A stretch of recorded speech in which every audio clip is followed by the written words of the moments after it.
Assalamualaikum warahmatullahi wabarakatuh. Alhamdulillahirrabbilalamin. Kita haturkan puji dan syukur kepada Tuhan Yang Maha Esa yang telah memberikan kita nikmatan, yang telah memberikan kita kesempatan pada kali ini bisa mendengarkan beberapa sepatah dua kata dari saya, dan juga salawat serta salam kita haturkan kepada junjungan Nabi besar Muhammad SAW yang telah menuntun kita dari alam kegelapan menuju alam terang benderang seperti saat ini. Yang terhormat kepada Ibu Vera selaku dosen pengampu pada mata kuliah ini, dan juga teman-teman sekalian yang saya banggakan. Oke teman-teman, kali ini saya akan membahas topik yang sudah sering kita dengar, yaitu tentang kesehatan mental. Apa sih kesehatan mental itu sebenarnya?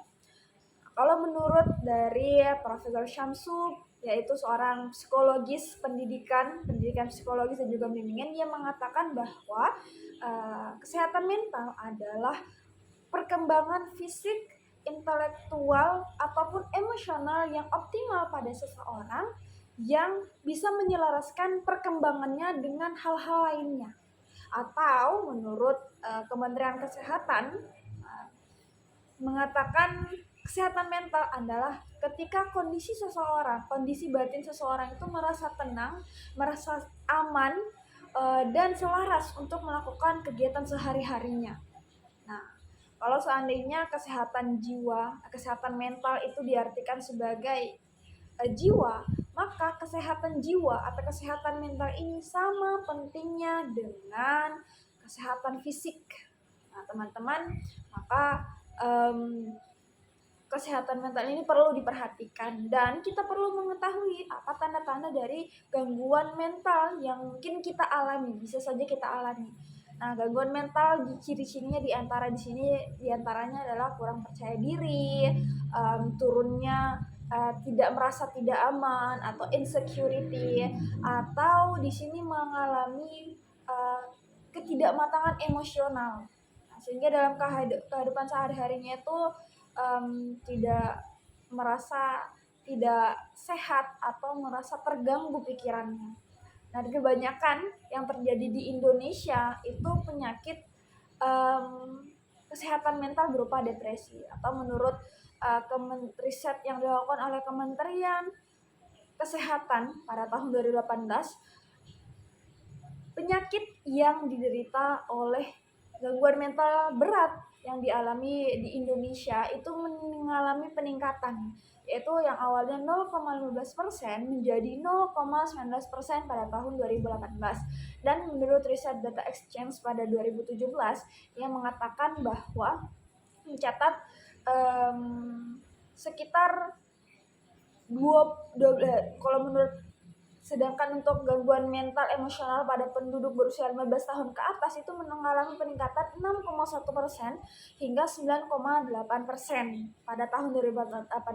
Nah, hal ini bisa berarti bahwa sekitar 12 juta penduduk Indonesia itu mengalami gangguan mental berupa depresi. Atau menurut survei yang dilakukan oleh Global Health Data Exchange pada tahun 2017, yang mencatat bahwa terdapat 27,3 juta penduduk Indonesia mengalami gangguan kesehatan jiwa.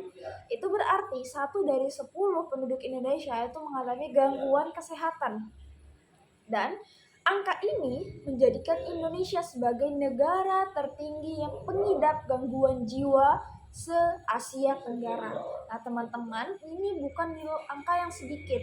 Berarti Indonesia ya mengalami perlu adanya perhatian, perlu adanya perbaikan baik dari pemerintah maupun dari individunya masing-masing di dalam menjaga kesehatan mentalnya masing-masing. Nah, teman-teman, jadi mungkin dari teman-teman ada yang mempertanyakan, jadi apa solusinya dari ketika kita mengalami gangguan mental ini? Nah, salah satu jawabannya adalah jawabannya adalah dengan agama.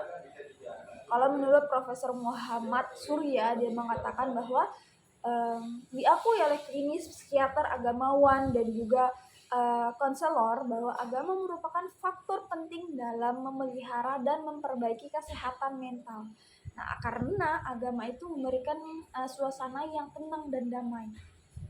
Sementara aktivitas ibadah yang bisa dilakukan oleh seseorang yang mengidap gangguan mental ini adalah dengan berusaha untuk memperbaiki hubungan terhadap Tuhan ataupun terhadap sesama manusia. untuk selalu berbuat baik. Nah, mungkin ada juga yang bertanya-tanya, loh ini ada kasus yang orang tersebut sudah